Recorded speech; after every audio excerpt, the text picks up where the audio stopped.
guys, in this video we will discuss about our next chapter, that is polynomial. Okay, so guys, ये जो chapter है ये बहुत ही interesting chapter है। इसमें आप जितने भी टॉपिक्स पढ़ोगे वो देखोगे कि अरे ये तो अगली क्लास में एक नए चैप्टर बन गए। तो ये मतलब उन सारे चैप्टर्स के लिए एक बेसिक का काम करेगा। तो आप बहुत ध्यान दीजिएगा और बहुत इंटरेस्टिंग चैप्टर है, ठीक है, ध्यान से सुनिएगा। अब हम बात स्टार्ट करते हैं अपने चैप्टर जो है पॉलिनोमियल्स। तो पॉलिनोमियल्स में हम पढ़ेंगे what is polynomial, what are the types of polynomial और बहुत सारी चीजें, ठीक है। सो बिफोर स्टार्टिंग पॉलिनोमियल हमको दो चीज जाननी बहुत जरूरी है, जो है कांस्टेंट और वेरिएबल। क्या है? पहली थिंग है कांस्टेंट्स और दूसरी थिंग है वेरिएबल्स, ठीक है। पहले बात करते हैं कांस्टेंट्स की। कांस्टेंट्स वो होते हैं whose value does not change, मतलब जिनकी वैल्यू चेंज नहीं होती, ठीक है। फॉर एग्जाम्पल अगर कोई क्वेश्चन दिया है उसमें कोई एक वैल्यू है 2 kg, ठीक है, तो आप उस क्वेश्चन के लिए 2 kg को 3 kg तो नहीं कर सकते, वो 2 का 2 kg ही रहेगा। तो उस क्वेश्चन के लिए वो वैल्यू क्या होगा? कांस्टेंट, मतलब वो वैल्यू फिक्स्ड है। ऐसी वैल्यूज जो फिक्स्ड होती हैं उनको हम कहते हैं कांस्टेंट्स, ठीक है। अब कांस्टेंट्स को हम मतलब constants belong to rational number. किससे बिलोंग करते हैं ये? रैशनल नंबर से। यहाँ आर का मतलब रेशनल नंबर से, ठीक है। अब क्योंकि ये रेशनल नंबर से बिलोंग कर रहे हैं तो कुछ भी हो सकते हैं, जैसे 2, 3, 4, 1/2 कुछ भी हो सकते हैं, ठीक है। अब सिर्फ इतना ही नहीं है, कांस्टेंट्स को कई बार मतलब जनरल एक्सप्रेशंस लिखने के लिए या जनरली मतलब उसको डिनोट करने के लिए कुछ लोग ए, बी, सी, डी एक्सेट्रा ऐसे भी डिनोट करते हैं कांस्टेंट्स को। तो कोई टेंशन लेने वाली बात नहीं है, क्या इसमें या इसमें कंफ्यूज होने वाली बात नहीं है। ये बहुत ही सिंपल है, हम एबीसीडी भी यूज कर सकते हैं। अगर हमको कोई क्वेश्चन नहीं सॉल्व करना है, सिर्फ जनरली उसको बताना है कि वो कैसे होगा या उसकी कोई आइडेंटिटी बतानी है, उसके बारे में कुछ डिनोट करना है, कुछ भी करना है तो हम जनरली ये यूज कर सकते हैं और इसको तो हम प्रॉब्लम्स के लिए सॉल्व करते ही हैं, ठीक है। तो ये हमारा हो गया कांस्टेंट्स। अब आते हैं वेरिएबल्स पर, ठीक है। कांस्टेंट्स हो गया, अब आते हैं वेरिएबल्स पर। जिनकी वैल्यू चेंज नहीं होती वो कांस्टेंट्स और जिनकी वैल्यू चेंज हो गई वो वेरिएबल्स। वेरिएबल्स क्या होते हैं? जिनकी वैल्यू चेंज होती है उनको हम क्या कहते हैं? वेरिएबल। जो वेरिएबल्स होते हैं वो कंडीशन टू कंडीशन और क्वेश्चन टू क्वेश्चन चेंज होते रहते हैं, ठीक है।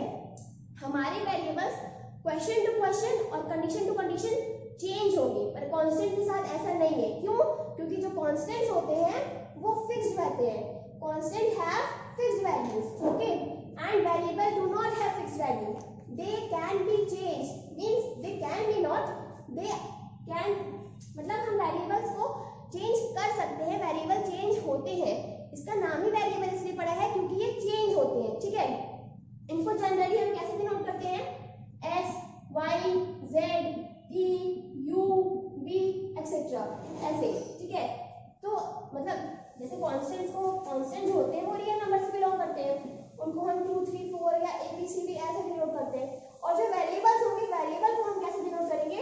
X, Y, Z, T, U, V etcetera. मतलब ऐसे करके बहुत सारे टर्म्स हैं जिनको हम वेरिएबल जिनसे हम वेरिएबल को डिनोट कर सकते हैं, ठीक है। इतना हो गया। अब बात करते हैं, तो हमारा कांस्टेंट्स भी हो चुका है और वेरिएबल्स भी हो चुका है। अब चलते हैं non negative integer. Non negative integer मतलब क्या?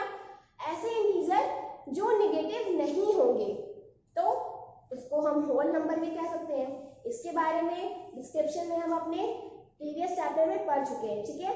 तो आप उसको अच्छे से समझने के लिए हमारा फर्स्ट चैप्टर नंबर सिस्टम का वीडियो देख सकते हैं, जिसका लिंक डिस्क्रिप्शन बॉक्स में नीचे दिया हुआ है, ठीक है। तो हमारा क्या टॉपिक था? नॉन नेगेटिव इंटीजर और होल नंबर, ठीक है। हमारा था नॉन नेगेटिव इंटीजर और होल नंबर, ठीक है, ये हो गया। अब ये कांस्टेंट, वेरिएबल्स और नॉन नेगेटिव इंटीजर को मिला के भी कुछ बनता है। क्या बनता है? उनको हम कहते हैं टर्म। कांस्टेंट्स, वेरिएबल्स और नॉन नेगेटिव इंटीजर, इन सब को मिला के बनता है टर्म। क्या बनता है? टर्म। टर्म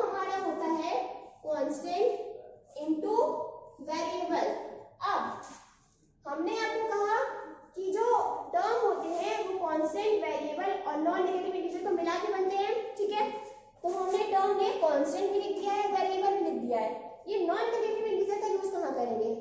तो ये जो नॉन नेगेटिव इंटीजर्स होती हैं ये हमारी वेरिएबल की पावर होती है, इनका यूज हम वेरिएबल के पावर में करते हैं, ठीक है।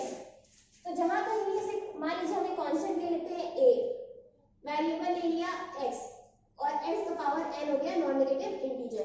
तो ये जो a x पावर n बनेगा ये हमारा एक टर्म होगा। उसी तरह हम b कांस्टेंट ले लिए, y एक वेरिएबल है और n इसका पावर हो गया, तो ये b y to the power n ये भी दूसरा टर्म होगा। मतलब ये कांस्टेंट, वेरिएबल और उसके पावर जो कि नॉन नेगेटिव इंटीजर होगा, इन सबको मिला के जो चीज बनती है उसको हम कहते हैं टर्म। क्या कहते हैं? टर्म।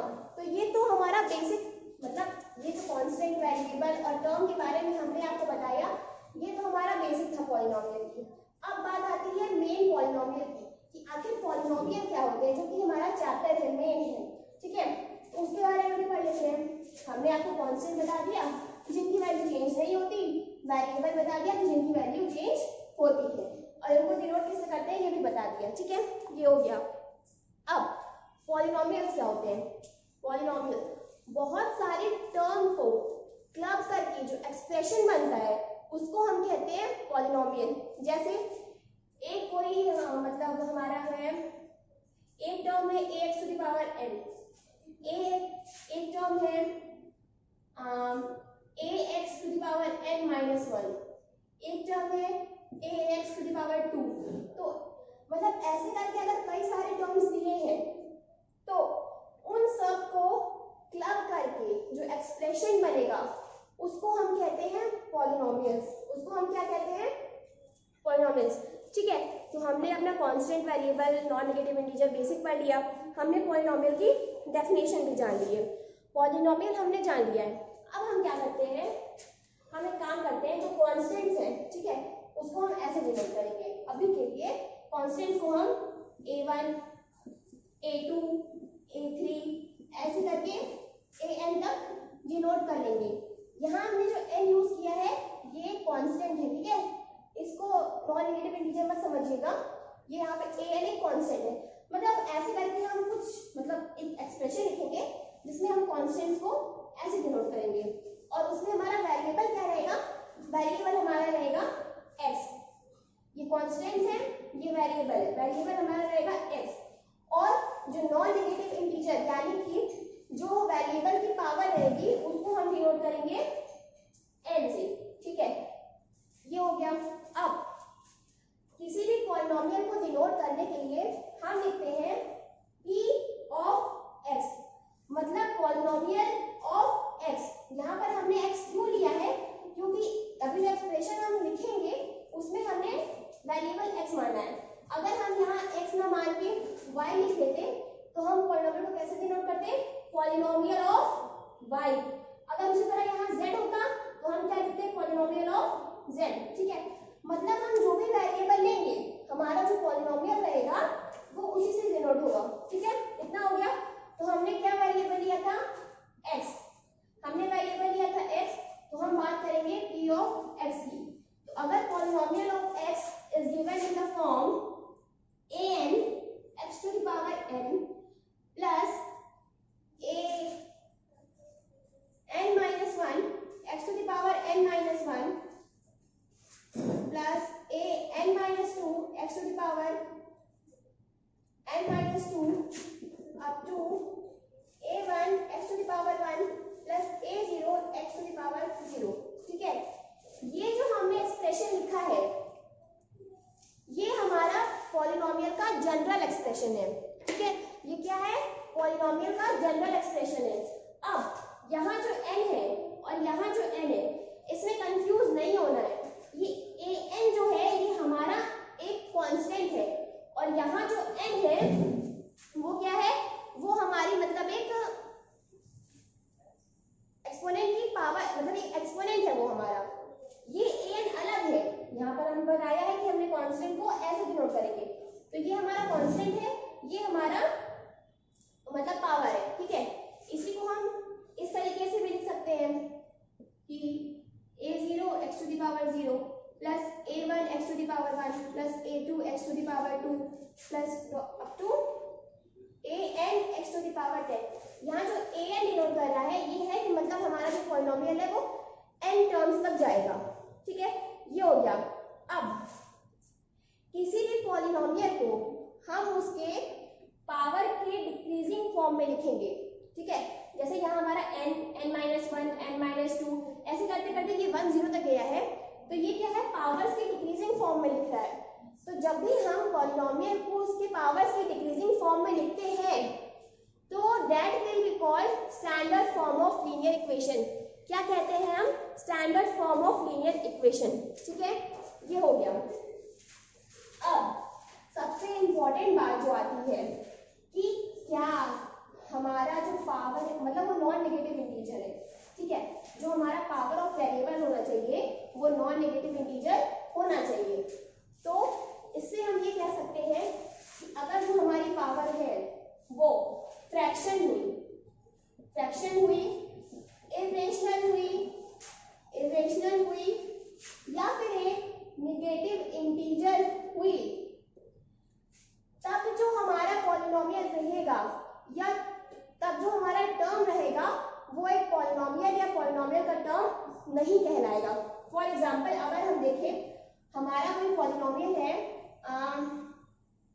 x² + √x, तो यहाँ पर हमारी x की जो वैल्यू है वो फ्रैक्शन में आ रही है 1/2, तो इसको हम पॉलिनोमियल नहीं कहेंगे। क्यों? क्योंकि हमारे वेरिएबल का जो पावर है वो फ्रैक्शन में है और हमने अभी डिस्कस किया कि वेरिएबल का पावर एक नॉन नेगेटिव इंटीजर होना चाहिए, ठीक है। एक दूसरा एग्जांपल ले लेते हैं। अगर हमारा दिया है कि 2x + x⁻⁻1, ठीक है, ये पॉलिनोमियल दिया है, तो क्या ये भी पॉलिनोमियल होगा? बताइए, अभी हमने आपको बताया नहीं, ये पॉलिनोमियल नहीं होगा। क्यों? क्योंकि इसमें जो वेरिएबल का पावर है वो एक नेगेटिव इंटीजर है और पॉलिनोमियल की कंडीशन में वेरिएबल का पावर नॉन नेगेटिव इंटीजर यानी कि होल नंबर होना चाहिए, ठीक है। इतनी बात समझ में आ गई सबको? हमने क्या क्या डिस्कस कर दिया? हमने कांस्टेंट डिस्कस कर लिया, वेरिएबल डिस्कस कर लिया, नॉन नेगेटिव इंटीजर और टर्म जो कि constant, variable, non negative term की कॉम्बिनेशन से बनता है। उसके बाद टर्म्स को कंबाइन करके पॉलिनोमियल बनता है। पॉलिनोमियल का general expression, standard form of polynomial, ये सब हमने डिस्कस कर दिया है। अब आते हैं अपने नेक्स्ट टॉपिक पे। नेक्स्ट टॉपिक हमारा क्या है? नेक्स्ट टॉपिक है कोफिशिएंट। नेक्स्ट टॉपिक क्या है? कोफिशिएंट। अब ये हमारा कोफिशिएंट क्या होता है? जैसे हमारा कोई भी टर्म दिया है, मान लीजिए हमारा कोई टर्म है 2x², यहाँ पे 2 कांस्टेंट है, x वेरिएबल है और स्क्वायर ये तो पावर है ही जो कि एक होल नंबर है, ठीक है, तो ये एक पॉलिनोमियल होगा। ये अब हम बात कर रहे हैं कोफिशिएंट की, तो किसी भी वेरिएबल के साथ जो कांस्टेंट जुड़ा होता है, जैसे कोई भी पॉलिनोमियल दिया है उसका एक कोई टर्म है, ठीक है, मान लीजिए कि हमारा पॉलिनोमियल हम लोग लिख देते हैं 2x² + x+2, ये कंप्लीट पॉलिनोमियल है। अब इस 2x² में हम बात कर रहे हैं सिर्फ 2x² की, क्योंकि ये होल मतलब इस पूरे पॉलिनोमियल में ये हमारा एक टर्म है, तो हम 2x² टर्म की बात करें अगर, तो x² हमारा जो है ये वेरिएबल है, ठीक है, ये हमारा वेरिएबल है। तो इस वेरिएबल के साथ जो हमारा कांस्टेंट टर्म जुड़ा होगा उसको कहते हैं कोफिशिएंट।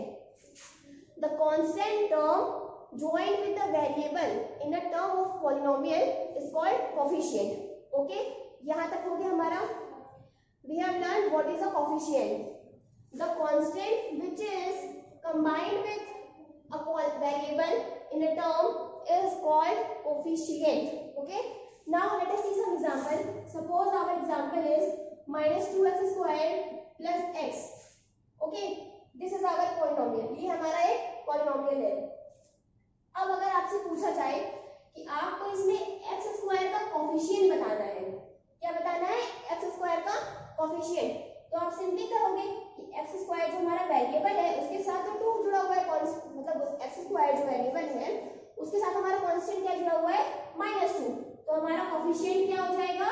हमारा कोफिशिएंट हो जाएगा -2, ठीक है, ये हो गया।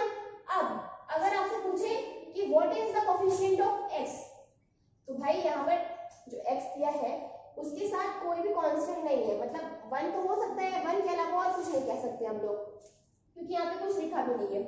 तो in this term the constant combined with this variable is 1. What is 1? So the coefficient of x is equals to 1. ठीक है, ये हमारा हो गया। अब सपोज हमें दिया है कोई पॉलिनोमियल 5x दिया है, तो इसमें आपसे पूछा जाए कि what is the coefficient of x, तो सिंपली आप बोलोगे कि हमारे वेरिएबल के साथ जो कांस्टेंट ज्वाइन है वो 5 है, तो कोएफिशिएंट ऑफ x इज 5। ठीक है, ये बहुत ही इजी टॉपिक था, आई होप आप सबको समझ में आ गया होगा। अब हम चलते हैं अपने नेक्स्ट टॉपिक पे। नेक्स्ट टॉपिक हमारा क्या है, डिग्री ऑफ द पॉलिनोमियल। ये बहुत ही इंपॉर्टेंट टॉपिक है, इसको ध्यान से समझिएगा, क्योंकि इसी से आगे कई सारे टॉपिक्स रिलेटेड रहेंगे। ठीक है, नेक्स्ट टॉपिक है हमारा डिग्री ऑफ द पॉलिनोमियल। क्या है, डिग्री ऑफ पॉलिनोमियल। ठीक है, इसमें हम कह सकते हैं कि जैसे हमारा कोई पॉलिनोमियल एक्सप्रेशन लिखा हुआ है, suppose 5x² plus 3x plus 2, ये हमारा एक पॉलिनोमियल दिया हुआ है। ठीक है, मतलब यहाँ पर कांस्टेंट वेरिएबल और उसका पावर होल नंबर दिया हुआ है, ये एक टर्म, ये एक टर्म, ये एक टर्म, यहाँ पे 3 टर्म को ज्वाइन करके एक पॉलिनोमियल बना हुआ है। ठीक है, ये हो गया है। अब डिग्री ऑफ पॉलिनोमियल होता क्या है, हमने एक पॉलिनोमियल तो दे दिया, पर हम इससे डिग्री ऑफ पॉलिनोमियल कैसे जानेंगे कि वो होती क्या है। तो किसी भी पॉलिनोमियल में जो हाईएस्ट पावर ऑफ वेरिएबल होता है, ठीक है, जैसे suppose you have given a polynomial, so in that polynomial the highest power of the variable is known as degree of the polynomial. The highest power of the variable in a polynomial is known as degree of the polynomial। ठीक है, हमने polynomial क्या लिया है, 5x² plus 3x plus 2, ये polynomial हमने लिया हुआ है।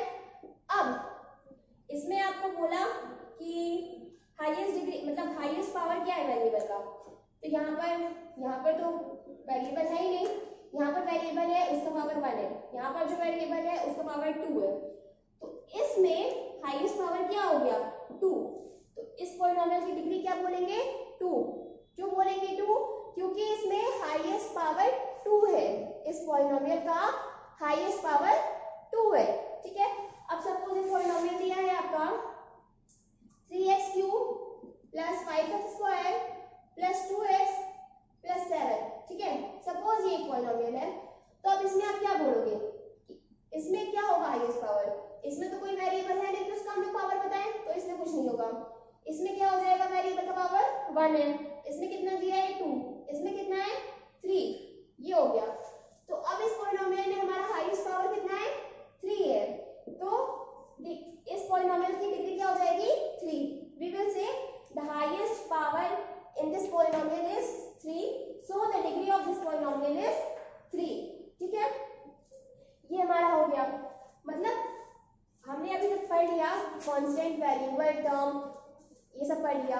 कांस्टेंट, वेरिएबल और नॉन नेगेटिव इंटीजर के कॉम्बिनेशन से बनता है टर्म, और टर्म्स को क्लब करके हम बनाते हैं पॉलिनोमियल। वो पॉलिनोमियल कुछ भी हो सकता है, ax भी हो सकता है, ax² plus bx plus c भी हो सकता है।